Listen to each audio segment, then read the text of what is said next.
Okay, next up is lubricating bearings. Now what I'm going to do is bring you over here and show you a very popular type of lubricating mechanism here. So when we look here at this particular fitting, this is called a grease fitting. Some people call them a Zerk fitting, but essentially it is a very common way to lubricate bearings that are already mounted. Okay, so what we're going to do is we're going to explore a little bit of what it actually takes to lubricate these bearings and the general tools that are used to do such things. So I'm going to set you down right here, okay, and then we're going to get back to taking a look at these things. Now, this right here is a grease gun. This grease gun, all right, is common. They have generally this shape and size when it comes to a grease gun. We're going to pull this out. It is a little bit greasy because we load it and unload it for the purposes of these labs here. But essentially, it has a fitting on the end that looks just like this. And imagine that just fitting right down on there, okay? And by doing that, then we can use this little plunger here. It'll pull up the grease and then it will force it out. So we actually get a little bit of pressure. We can force grease into those bearings, which is exactly what we want to do. Now, how do we get this thing loaded? Well, let's look at that. Very first thing, we're going to take this, and it is spring loaded, and sometimes it's a little tough, especially if you have grease behind it.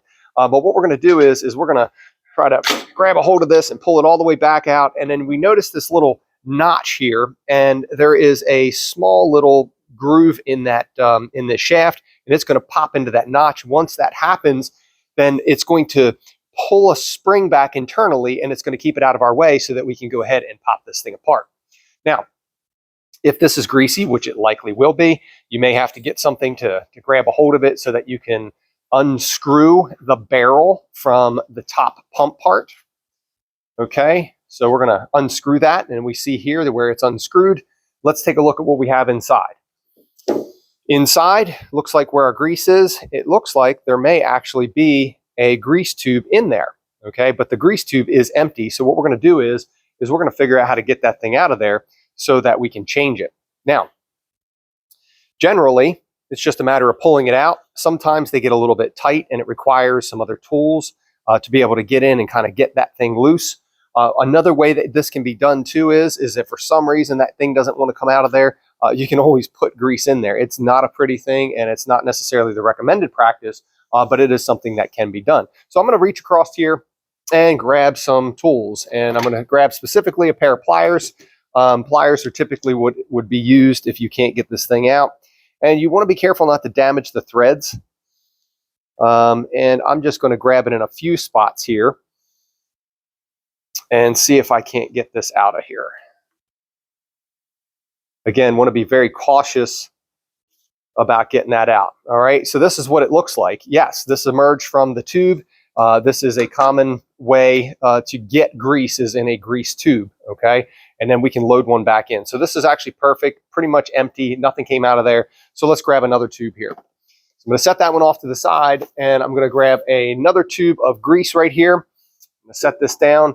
The very first thing I'm going to do is pop this end off, which is a very easy end to pop off there, and that is going to go down. So the reason it goes down is because there's a metal lip right here, and that's going to catch on the upper metal lip over there. So we'll take this.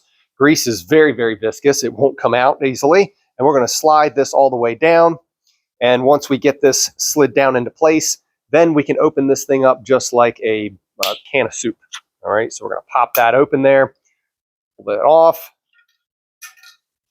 pick that up later, and we're going to set this back down on, and we're going to take caution in making sure that these threads line up. So it's a little bit difficult to see because I have a lot going on in my hands here. But we want to just be very gentle with lacing or screwing these things back together so that we don't get it cross-threaded and cause an issue. And then we want to make sure that it gets snug. We don't need to torque it down. It just needs to be snug.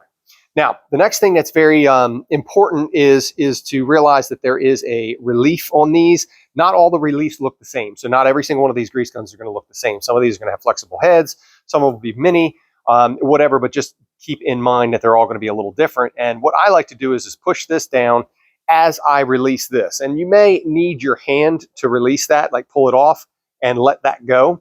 Now the spring is going to be pushing that back down in, and you could hear as soon as I push that, or possibly you couldn't hear, but generally there's going to be a little air seeping out of that, okay? And then you can slide this back in. This shaft is basically sliding through the grease up here, and then the spring is pushing on a plate, which is getting your grease up where it's supposed to be.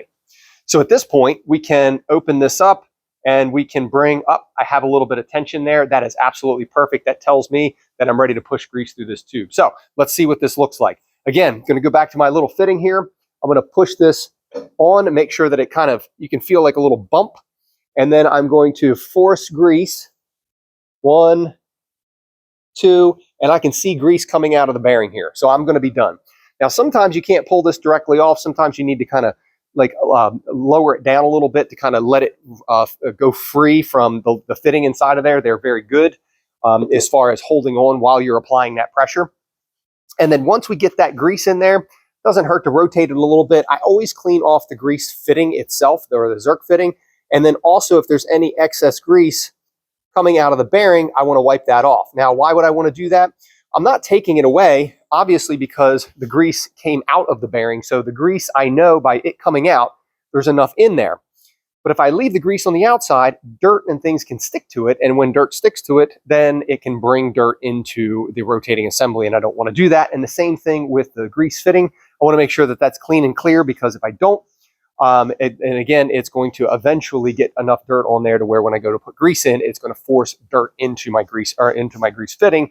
And that is something that I want to try to avoid.